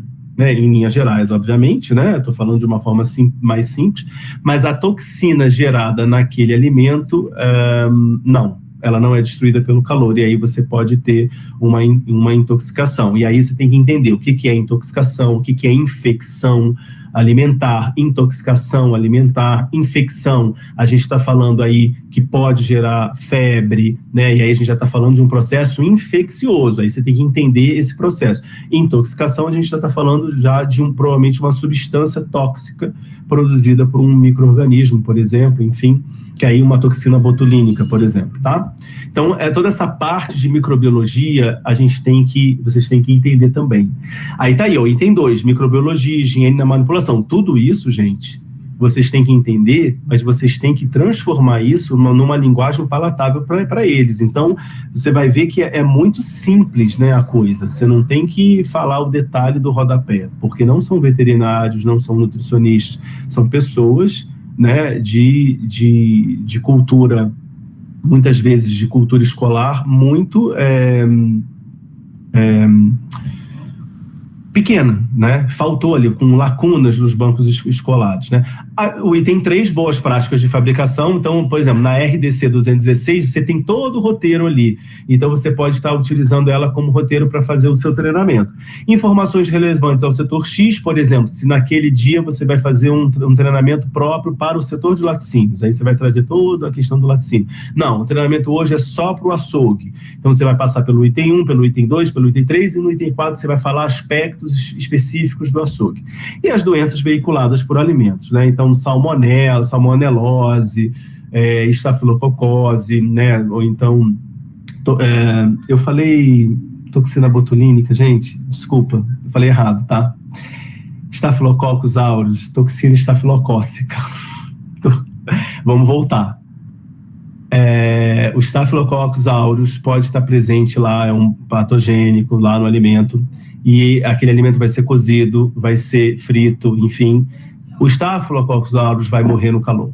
A toxina estafilocócica, estão corrigindo, tá, gente? Não é toxina botulínica. Toxina botulínica é Clostridium botulino, e Clostridium botulino vai crescer em condições de anaerobiose. Então, a gente vai ter Clostridium botulino em latarias, que pode vir a ter, né? Ou então, por exemplo, em supermercado, a gente pode ter Clostridium botulino, acho que é mais em alimentos fechados hermeticamente, tá? Mas, assim, dependendo de onde vocês forem atuar, uma charcutaria, né? Você vai ter uma copa que vai ser maturada por 6 meses, ela vai ter toda uma condição ali de anaerobiose, você precisa utilizar nitrito de sódio, nitrato de sódio, para poder combater esse Clostridium botulino. Só um parênteses, porque eu falei toxina botulínica, esquece, tá? É toxina estafilocócica, que é a toxina que o Staphylococcus pode apresentar ali naquele alimento. E essa toxina não vai ser destruída no calor. E aí você vai entrar em contato com ela, aí uma intoxicação alimentar, e aí normalmente toxina de estáfilo, você tem aí já uma diarreia abrupta, podendo ter vômito ou não, em menos de 2 horas de contato com ela. Então, às vezes, você comeu algo e 2 horas depois você já apresenta diarreia abrupta e você já apresenta vômito. Certamente, claro, você tem que fazer pesquisa, mas a gente já sobe um sinal amarelo na nossa mente aqui e a gente já vai pensar em Staphylococcus aureus. Tá? Esse alimento foi muito manipulado com a mão, a pessoa estava usando máscara, enquanto ela manipulava, ela estava falando, porque tudo isso vai caindo, né, Staphylococcus aureus no alimento. Beleza. Então, eu só trouxe aqui uma imagem para vocês entenderem o que é tornar palatável. É isso, gente. Então, essa imagem, a gente fica um tempão conversando com a turma, um tempão conversando com a equipe. Então, a gente está falando de um animal doméstico que não pode ter presente lá no supermercado, nos bastidores, né? O rato, a mosca, né? A gente fala do vaso sanitário, da privada, da descarga, ter que fechar a tampa, ter que lavar as mãos antes de usar o sanitário, lavar as mãos depois. Por exemplo, essa mão aqui, que está aqui no canto direito, né? Ela é uma mão de manipulador ou uma mão de manipuladora? Normalmente eles falam, é uma mão de manipuladora. Aí a gente fala, não, isso é uma mão de cliente. O manipulador não pode ter pulseira, não pode ter anel, não pode ter unha grande, não pode ter esmalte, né? Então, assim, essa é uma mão de cliente. Então, uma manipuladora ou um manipulador vai ter uma mão sem adornos, sem esmalte, nem o esmalte incolor pode, né? Unhas cortadas rente ao dedo. Então, isso fica mais fácil para eles entenderem, né? Manipulação em dinheiro é proibido na área de preparo. Às vezes, a pessoa está devendo um dinheiro para alguém e ela ali está cortando a carne e ela quer pagar, e aí você tem que, né, intervir. Não é assim. Ele vai terminar de trabalhar, vai lá para o depósito, vai pagar, voltou, lava a mão de novo, né, papel toalha, vai colocar a luva novamente e volta para a manipulação. Né? Um dedo machucado, eu não posso estar manipulando alimento com o dedo machucado. A gente fala de uniforme, por exemplo, esse boleiro aí, por exemplo, e nessas horas a gente fala de uniforme, enfim. Então, quando eu falo tornar palatável, é você trazer imagens muito assim... mais assim, didáticas e de uma forma assim que uma criança vai entender. Não é diminuindo a capacidade deles, porque eles me surpreendem muito, porque todos têm ótimas condições, mas é entender que a gente está diante de pessoas com um nível escolar baixo. Então, muitas vezes a gente precisa chegar nesse ponto, tá? E aí é muito importante apresentar, principalmente para o dono do negócio, os custos da falta de higiene, né? Interdição de um estabelecimento é caríssimo. Uma loja de supermercado fechada em um dia, ela perde, vamos supor aí, de 10 caixas registradoras, 10 checkouts, ela fechada em um dia, ela perde de $500 mil a R$1 milhão de venda. Só para vocês terem noção, dependendo do poder de venda, obviamente que o custo de um supermercado é altíssimo, tá? Quando a gente fala R$500 mil de venda em um dia, é uma cifra enorme, mas o custo de um supermercado também é muito alto, tá? Multas, possibilidade de prisão, reclamação de cliente, epidemia, intoxicações, mortes, né? A gente não quer chegar a esse ponto. Perda do emprego deles, né? Da reputação, alto índice de quebra, de avaria. Imagina desperdício, quando a falta de higiene gera um desperdício absurdo, né? Quando a gente pensa em fome, né? E não são apenas os donos das empresas que estão sujeitos ao processo, né? Se for constatado que houve uma má intenção de um funcionário para trazer, porque às vezes isso acontece, tá? Ele pode também ser indiciado. Em relação à boa higiene, né, o respeito à lei, satisfação da vigilância sanitária, né, satisfação do cliente, credibilidade da empresa, né, e principalmente porque os empresários eles vão entender a linguagem quando a gente fala de economia. Então isso é muito importante, gente. Vocês precisam se formar e entender que no mercado, quem tem um negócio, ele precisa vender e ele precisa gerar o lucro, né? Então, assim, ele não vai criar uma ONG, né? Não é nada contra a ONG. A ONG é legal, mas a gente tem que entender onde a gente está inserido. Vocês vão prestar serviço para um lugar que é um comércio. Ele vive de vendas. É alimento, é produto de limpeza, mas ele vive de venda. Então você precisa saber a linguagem de um supermercadista, de um empresário, de um dono de um negócio. Então quando a gente fala de boa higiene, eu tenho que falar sim que aumenta as vendas, porque aumenta, porque diminui desperdício. Quando a gente começa a falar de boas práticas, quando a gente começa a padronizar os processos, a gente tem um controle, a gente tem ele lucra mais, porque ele deixa de perder, ele deixa de ter desperdício, ele começa a lucrar mais. Então, ter vincular isso à parte econômica é muito importante, porque dono de um negócio, você vai fazer o manual de boas práticas dele, você vai cuidar de toda a parte vinculada à vigilância, mas ele não quer saber muito disso. Então ele vai te contratar para você ser essa pessoa que vai resolver os problemas com a vigilância sanitária. E ótimo, isso é uma oportunidade para vocês, para todos nós. Entendeu? Que bom que ele quer um profissional que resolva isso, porque a cabeça dele tem que estar preocupada com a gestão do negócio dele, entendeu? Então você tem que ser essa pessoa que vai estar ali próxima da cabeça do dono. Então sempre vocês têm que estar buscando os donos do negócio, nunca um intermediário. Porque esse intermediário muitas vezes não vai enxergar o trabalho de vocês, né? Bom, aqui o 5S é um outro tipo de controle que é básico, né, que o supermercado pode estar fazendo. Normalmente a gente começa com isso aqui, mas aí você tem empresas que vão estar trabalhando isso. A 8ª missão, integrar na medida do possível com as demais equipes envolvidas no controle da saúde dos funcionários o programa de segurança do trabalho. Então, por exemplo, de tudo isso que a gente falou, também o médico do trabalho, você tem que estar interligado com ele, né, a saúde desse trabalhador. Então a gente vai estar falando sobre todos os cuidados que ele tem que ter. Então quem vai cuidar disso não somos nós, tá? A saúde do trabalhador, ela é cuidada pelo médico do trabalho. Mas eu preciso ter acesso a esses documentos, isso vai contemplar um manual de boas práticas, né? Então, assim, tudo está interligado, é uma equipe multidisciplinar, então isso envolve o nosso trabalho também. Então, por exemplo, quando a gente fala dos EPIs, os equipamentos de produção individual, então quando ele está cortando uma carne, ele tem que usar uma luva de aço. Né? Além da luva descartável, ele tem que usar uma luva de aço como essa na foto. Né? Isso é um equipamento de proteção individual. Né? Botas, japonas, jalecos, camisas, enfim, quando está em temperatura fria. Então, tudo isso a gente tem que prever.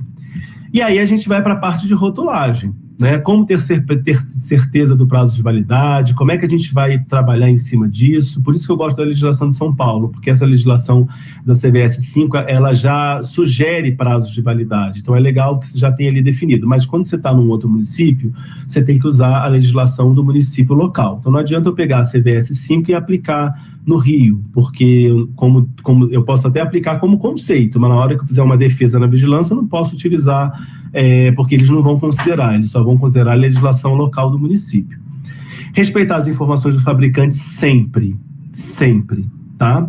Diminuir ao máximo a validade. Quando eu falo isso, às vezes o fabricante ele dá 60 dias de validade para uma linguiça, um pacote de linguiça, 5 quilos da marca X, aquele pacote enorme, 60 dias de validade. A partir do momento que ele entrou no supermercado, o manipulador abriu aquela embalagem, pegou algumas linguiças, colocou na bandeja de isopor, passou filme plástico e colocou a etiqueta do supermercado, a gente vai reduzir isso drasticamente. Desses 60 dias, ele vai cair aí, se estiver congelado, para 15 dias, se estiver resfriado, para 5 dias. Porque a gente está falando de manipulação de alimento, então a indústria garante dentro da embalagem dela. A partir do momento que chegou no supermercado e você tem toda uma manipulação, você precisa reduzir drasticamente esse produto, tá? Verificar o tipo de produto, o tipo de embalagem, né? Então, como é que a gente vai colocar a validade para esses produtos aqui, né? De que forma? Então, a gente precisa ter alguns critérios, né? A teoria dos obstáculos de Lessner, ela é um dos critérios que a gente usa, né? Então, primeiro, a temperatura é um obstáculo. Então, ele é perecível, então ele tem que estar refrigerado, né? Atividade de água é um obstáculo. Esse alimento, ele tem mais atividade de água ou ele tem menos atividade de água? Então, o pessoal que ainda não passou por tecnologia de alimento pode não estar entendendo. Atividade de água, gente, é a quantidade de água que tem ali naquele... Não é umidade, não, tá? Confunde. É a quantidade de água que está ali naquele alimento que o micro-organismos daquele alimento, ele consegue utilizar para crescer, para se multiplicar. Então, alimentos com atividade de água mais altos, eles são muito perecíveis, então eles vão ter uma validade menor. Um alimento de atividade alta, atividade de água menor, já consegue durar mais. Exemplo, carne in natura. ela precisa estar refrigerada. Beleza, primeiro obstáculo, temperatura. Segundo, atividade de água altíssima. Altíssima. Então, mesmo assim, a gente já vai reduzir a validade desse produto. Carne seca, jerky de bife, charque, né, que a gente vê lá, ponta de agulha. Pô, atividade de água bem reduzida, porque essa carne está com sal, né? Um bacalhau, atividade de água muito reduzida, um peixe salgado seco, né? Então, assim, aí a gente já consegue aumentar essa temperatura. Então, só para vocês entenderem um pouco de que nem tudo que é líquido vai ter atividade de água alta, nem tudo que é sólido. Por exemplo, o mel, por exemplo, a atividade de água dele já não é tão alta, porque ele tem ali uma densidade muito grande ali dos açúcares, né? Então, só para a gente entender. pH é outro ponto. Esse alimento, ele está acidificado? Poxa, se ele está acidificado, ótimo, porque o meio ácido, ele também controla crescimento microbiano. Então, a gente vai aumentar essa validade. Não, uma carne in natura não está acidificada mais, né? Ela estava lá na indústria, mas no supermercado não está mais. Então, a gente tem que reduzir. Potencial redox e pressão, né? Atmosfera modificada, enfim. Então, normalmente, no supermercado, a gente trabalha com temperatura, atividade de água, pH no máximo aí, tá? Então, a gente usa esses três. Então, quando você tem a temperatura está adequada, a atividade de água reduzida e pH mais ácido, você consegue aí aumentar essa validade. Então, por exemplo, aqui, ó, a gente tem uma etiqueta de carne no açougue, aqui Rio de Janeiro, né? A gente tem lá, paleta bovina entre parênteses tradicional, né? O que tem de erro aqui, por exemplo, já nesse nome, né? Os nomes dos cortes são os mais, onde a gente mais observa erro em rotulagem de açougue, né? Porque eles querem colocar um nome que é comum, é aquele nome de venda, aquele nome que culturalmente é conhecido pela população. Só que a gente precisa respeitar a legislação de nomenclatura oficial dos cortes, e a gente precisa, então, dizer, primeiro que carne, né, é uma carne, qual é a condição de armazenamento dela, de qual animal que ela vem e se ela tem osso ou não. Então, eu preciso escrever carne resfriada de bovino sem osso, entre parênteses, paleta tradicional. E a mesma coisa para paleta bife de panela, paleta peça, paleta peixinho, paleta rosbife, paleta bife borboleta. Todos esses cortes vêm da paleta. A paleta é um recorte de dianteiro, tá? Ela, nesse caso aqui, ela está sem osso, tá bom? Então eu tenho que colocar carne resfriada de bovino sem osso. Beleza? E aí, origem, setor, registrado na Secretaria de Agricultura. Nesse caso aqui, era CIE, né? Mas a gente hoje já tem o SIM do Rio de Janeiro. Eu não estou com uma foto aqui, mas quando você vai para o estado do Rio, você tem que registrar na Secretaria de Agricultura do estado do Rio. Então, você vai ter um CIE, porque o SIM é só para a cidade do Rio de Janeiro, tá? E aí, algumas legislações de rotulagem, para vocês terem, né, microbiologia de alimento também. A RDC 429 e a IN 75 são as novas de tabela nutricional, rotulagem, essa nova aí que veio com a questão dos açúcares, rico, adicionado em açúcar, adicionado em gordura, adicionado em sódio, né? Enfim. Então, olha aí o que a gente, na época, encontrou, né? Trutas e tamonte. Aí você olha esse rótulo, ele tem o nome da pessoa, o CPF da pessoa, olha que interessante, né? O endereço, né? Não tem CIF, não tem CI, tem ali uma tabela nutricional, na época era outra legislação, e isso estava sendo vendido no supermercado. O setor de compras fez a compra, não verificou o rótulo, passou e estava nas gôndolas. E aí eu verifiquei isso aí. E imediatamente a gente tem que acionar o setor de compras e ele não vai ser retirado, tá? Ele vai vender de maneira rápida, provavelmente ele vai fazer aí uma promoção relâmpago, vai pegar o comunicador, que é aquela pessoa que fica com o microfone para rapidamente vender isso, para que ele saia imediatamente da área de venda, tá? Por quê? Porque o supermercado, pelo Código de Defesa do Consumidor, ele está em risco, porque você tem um rótulo errado. Cadê o CIF? Não tem CIF. Esse fornecedor não tinha CIF. Ele foi comprado pelo setor né, que é a alta direção, não passou pelo nosso critério e simplesmente chegou na loja, e aí a gente teve que retirar. Né? Ou então, se ele não for vendido rapidamente, ele vai ser utilizado para consumo em refeição para funcionário. O alimento não está, a princípio, não estava impróprio, mas ele se torna impróprio a partir do momento que ele não vem de um lugar registrado. Né? Para que eu quero saber o CPF do Carlos Augusto? Pouco me importa. Eu preciso ter a noção do CIF, né? Do CISP, enfim. Ok? Bom, então, essa é a nossa função, né? Somos veterinários, somos sanitaristas e a gente precisa garantir, porque muitas vezes o alimento ele vai estar assim, ó, bonito, lindo, e ali vai estar presente um problema, tá? Pessoal, eu não vou ler isso aqui, eu fiz um resumo para vocês estudarem, ó, responsabilidade técnica, importância, conformidade regulatória, garantia da qualidade da segurança, ó, alimentar, falei com você, eu tenho que corrigir isso aqui, a segurança do alimento, ó, viu? Ó, fui falar da Bia, também errei, Bia. Mas é segurança de alimentos, tá?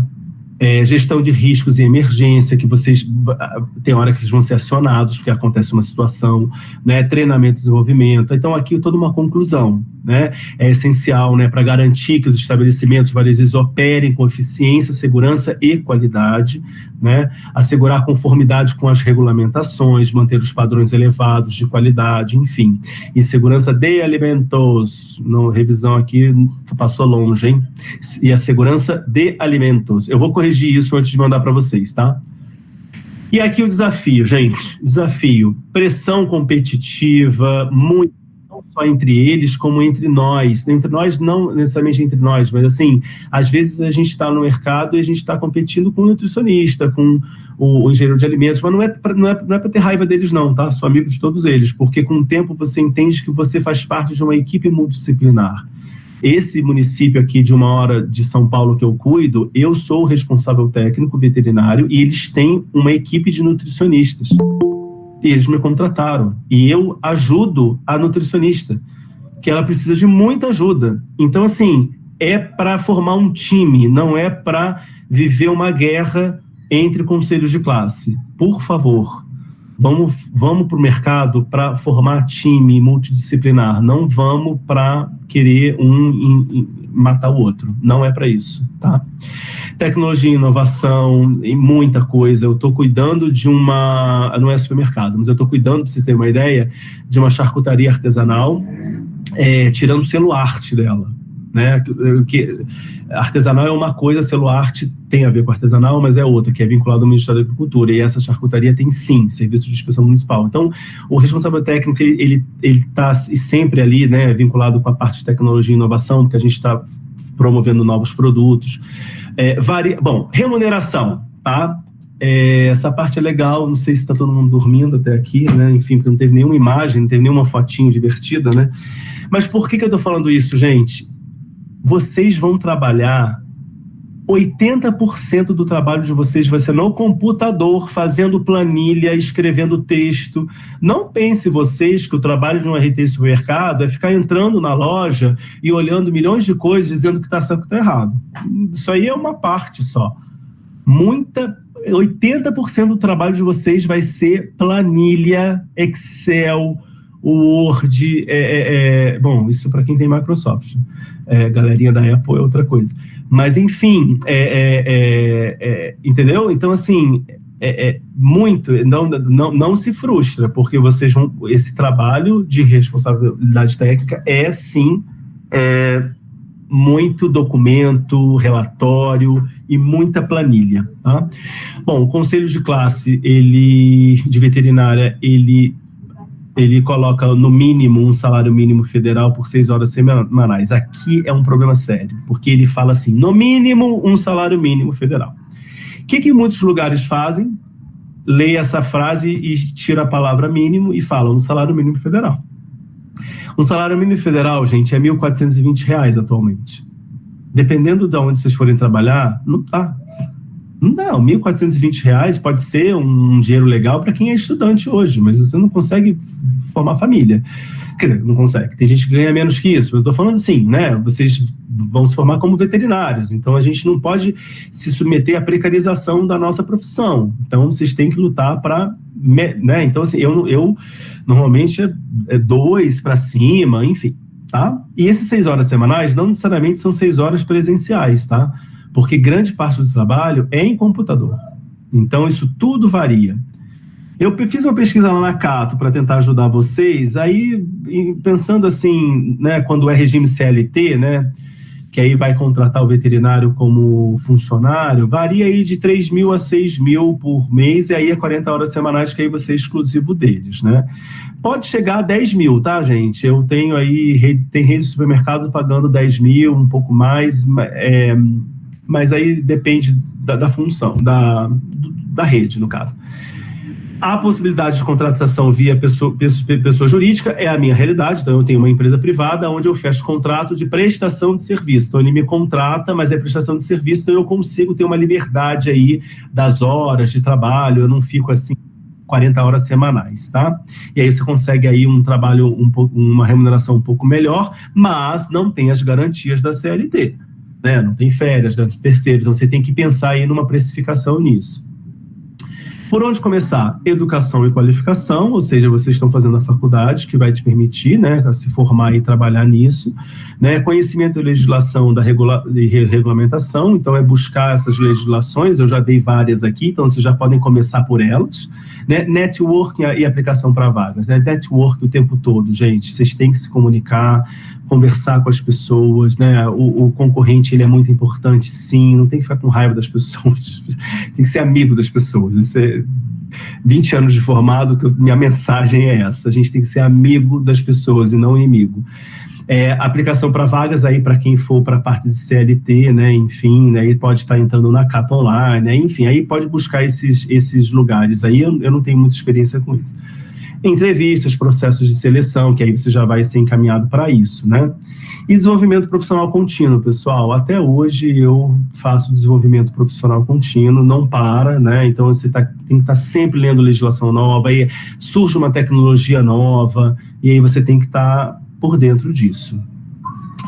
É importante ser proativo, demonstrar comprometimento, estar preparado para trabalhar num ambiente dinâmico e desafiador, porque é um ambiente que trabalha sob pressão. Então, você tem que estar preparado e desenvolver as habilidades para isso. Mas é muito legal, porque é dinâmico. Eu gosto de dinamismo, eu gosto de uma pressãozinha. Então, com o tempo, vocês vão se adaptando, né? Então, depende muito do que vocês buscam para a vida de vocês. Tá bom, gente? Olha, muito obrigado. Conhecimento Amplia a Vida, de Gonzales Pecote, compensador argentino, criador da logosofia, que eu amo de paixão. Quem quiser depois joga lá no site, na logosofia.org.br. E aqui está o meu contato, a Druma Consultoria, lá no Instagram, o meu e-mail, não sei se está aparecendo aí direitinho, e o meu site, enfim. Deixa eu fechar aqui. Espera aí, como é que sai? Deixa eu parar aqui. Gente, foi muito, né? 9h12. Nossa, começou 7h30, desculpa. Mas eu quero ouvir vocês. Peraí, parar, eu tenho que parar, né? Parar a apresentação. Isso, por favor. Marcelo, nós temos algumas perguntas. Tá me ouvindo? Estou te ouvindo, vamos lá. Então tá bom, então vamos lá. Primeira pergunta, que é da Júlia Coutinho. Ela perguntou se existe alguma obrigação do RT fazer teste microbiológico nos setores do supermercado e, se sim, qual é a frequência mais comum? Conseguiu entender? Teste microbiológico, aí, olha só, vamos lá. Vai depender muito do município que você tá bom? Você pode trabalhar... Vamos lá, existe obrigatoriedade...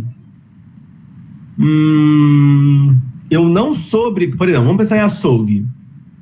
Eu não sou obrigado a ter que ficar fazendo testes de SWAB o tempo todo, mas é importante, se eu tenho a condição de aplicar isso numa rede, né, teste de SWAB, você pega ali o SWAB, passa na superfície, coloca no tubo e manda para análise, para você fazer uma análise de superfície, para saber se aquele produto que higieniza aquela superfície está conseguindo manter limpa com a sanitização ok, beleza, né? Se você tem condição de fazer isso, eu acho ótimo. Mas obrigatoriedade, até onde eu sei, não. A não ser que, por exemplo, às vezes pode acontecer de um supermercado ter muitos problemas e a vigilância sanitária para aquela unidade e para aquela rede ser mais rigorosa e exigir algo nesse ponto, porque realmente está tudo errado, né? Está com muitos problemas. Mas eu não recordo de uma legislação que obrigue teste microbiológico. Você falou de alimento, né? Isso. De alimento. O que a vigilância sanitária faz? Ela recolhe os produtos industrializados dos supermercados para fazer análise. Isso é outra coisa. Então, por exemplo, a vigilância sanitária, ela não chega na indústria diretamente. Então, periodicamente, ela visita os supermercados e ela coleta leite, ela coleta arroz, feijão, ela coleta um pacote de linguiça, ela coleta um outro produto qualquer, e aí ela deixa um documento fiscal que o gerente assina, eles assinam, normalmente existe uma contraprova, onde ela coleta uma parte, deixa uma outra parte no envelope, isso é lacrado, fica armazenado no supermercado da parte dele, e ela leva para análise. Para verificar, aí pode ser controle microbiológico, pode ser controle físico-químico, e até mesmo análise de rotulagem, mas para verificar a indústria. Tá? Então, obrigatoriedade para teste microbiológico de alimento em supermercado, eu não conheço ainda legislação sobre isso. Se existir, me manda depois para a gente poder estudar, tá? Agora, num refeitório de supermercado, ou seja, o refeitório onde os funcionários almoçam, você precisa retirar todos os dias, quando você tem lá aquele alimento que vai ser servido, você precisa retirar 100 gramas de todo o alimento acabado que está na prancha, a salada, o arroz, o feijão, o frango, a farofa, que seja, e acondicionar em geladeira por 72 horas, porque se algum funcionário passar mal dentro desse período, você tem que utilizar essa amostra para análise microbiológica, para saber se ele passou mal lá no supermercado e se o problema é da cozinha. Mas aí a gente não está falando de venda para o consumidor, a gente está falando de boas práticas na cozinha, que é o refeitório do funcionário. A gente está falando da saúde para o funcionário. Aí, ok. Perfeito. Antes de dar seguimento à próxima pergunta, só queria relembrar a galera que a lista de presença já está disponível no site, tá? Então, por favor, não esqueçam de respondê-la. Próxima pergunta é da Júlia Chagas. Ela perguntou especificamente no Rio de Janeiro se para poder moer carne e colocar na bandeja precisa ter um médico veterinário como responsável do açougue para ter o SIM, ou RT, né? Ele pode ser de outro profissional, né? Pode ser Pode. Então, assim, aí entra um ponto. Vamos lá. Município do Rio de Janeiro.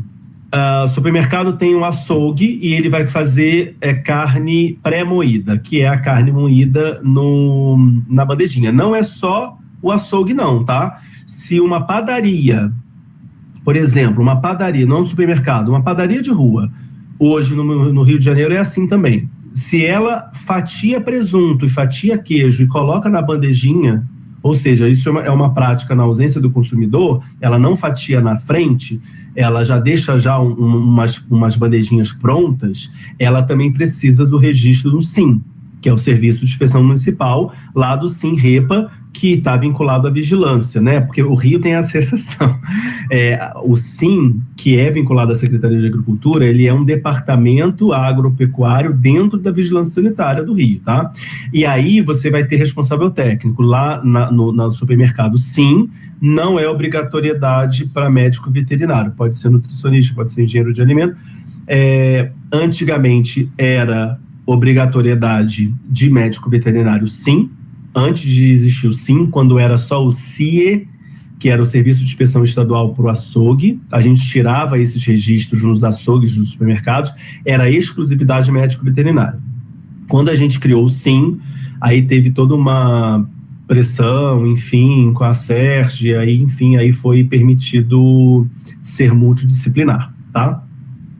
Tá ótimo, perfeito. Próxima pergunta. Essa é da Clara Guedes. Na análise dos alimentos para comprovar a qualidade higiênico-sanitária, o RT coleta a amostra e manda para um laboratório já registrado. Aonde podemos achar esse laboratório? Conseguiu entender?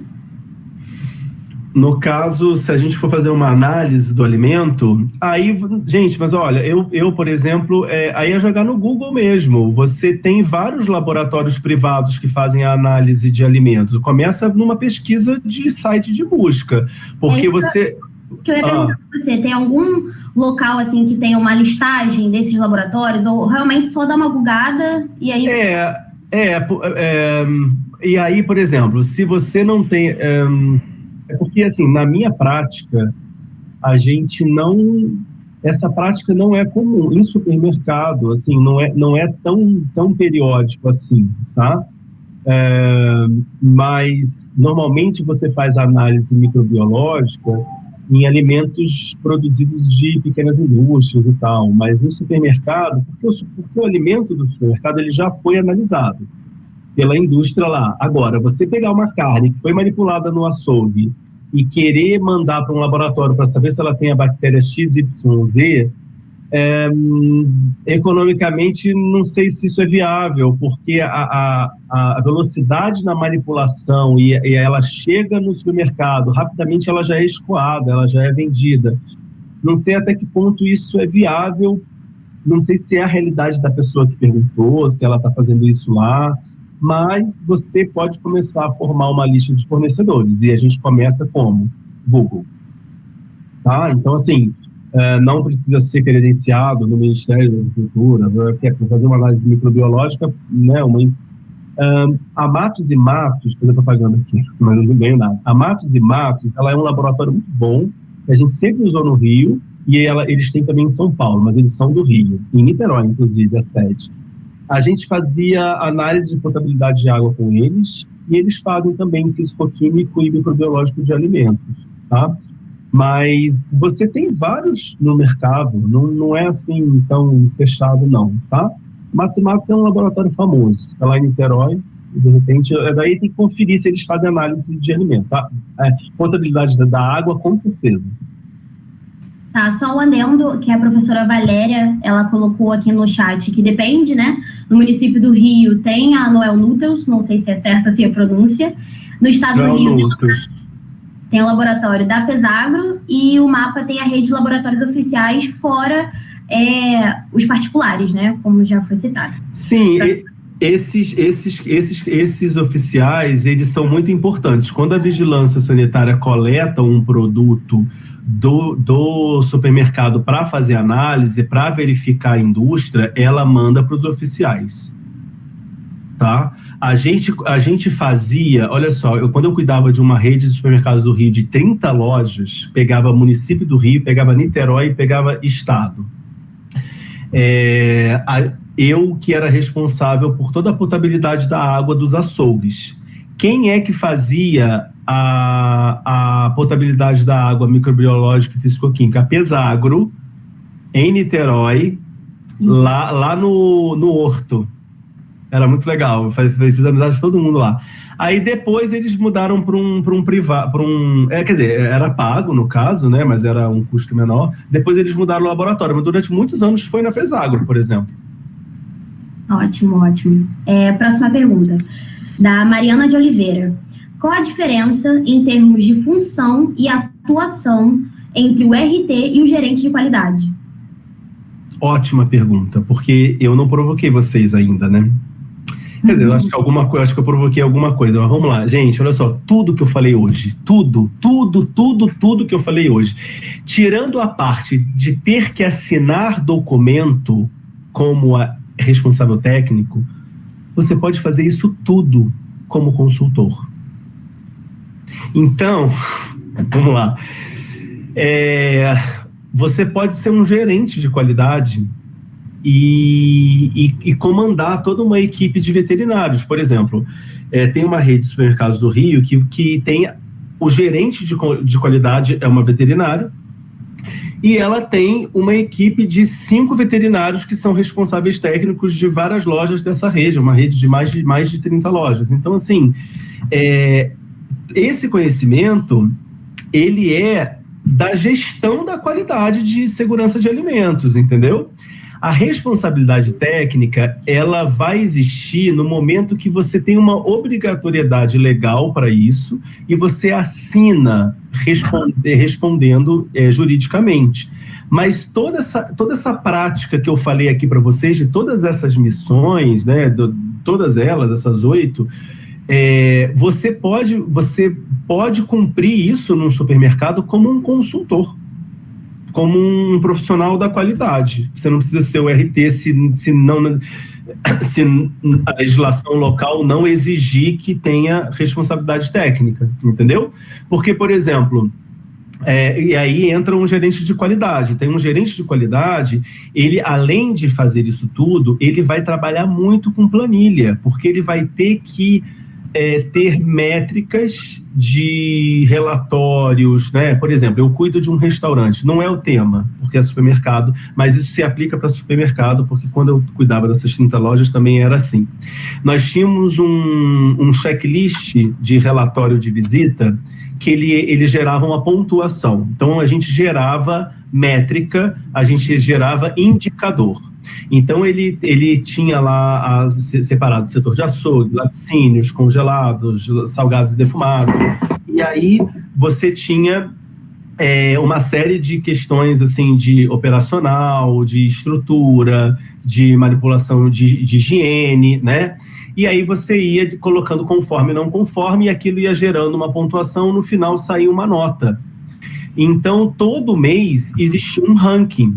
Então, esse gerente de qualidade, por exemplo, ele vai estar cuidando de todos esses, né? Ele vai gerar uma planilha grande, vai apresentar na reunião gerencial com a direção geral, a loja tal foi a que venceu naquele mês, a loja tal foi a pior de todas. Então, o gerente de qualidade, ele não só vai ter um trabalho, ele tem que saber de segurança de alimentos, mas como também ele tem que ter uma noção e tem que ter experiência com gestão, né? Então, ele vai ter que ter uma série de ferramentas que vão ter métricas, que vão apresentar resultados, que vai ter que estabelecer metas para poder...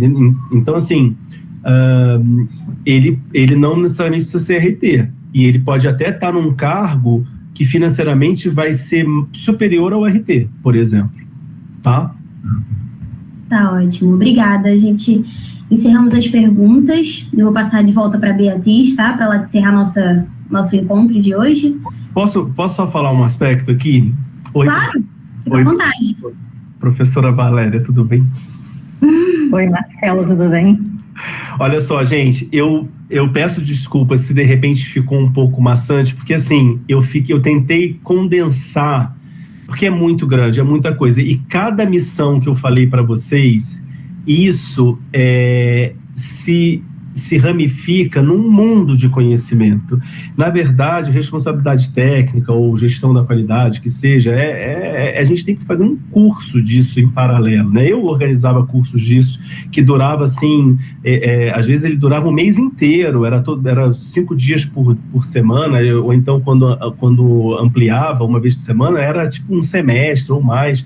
Então, assim, eu tentei fazer um voo panorâmico, né? Eu tenho certeza que é natural ter dúvida, mas vocês vão receber esse material, tem legislação ali, e é mais para vocês sentirem assim, um pouco do quão complexo né? A gente não sai da faculdade pronto para viver isso, mas a gente tem as disciplinas básicas, mas vocês precisam buscar, sim, cursos paralelos, enfim, para poder ir se capacitando, tá bom?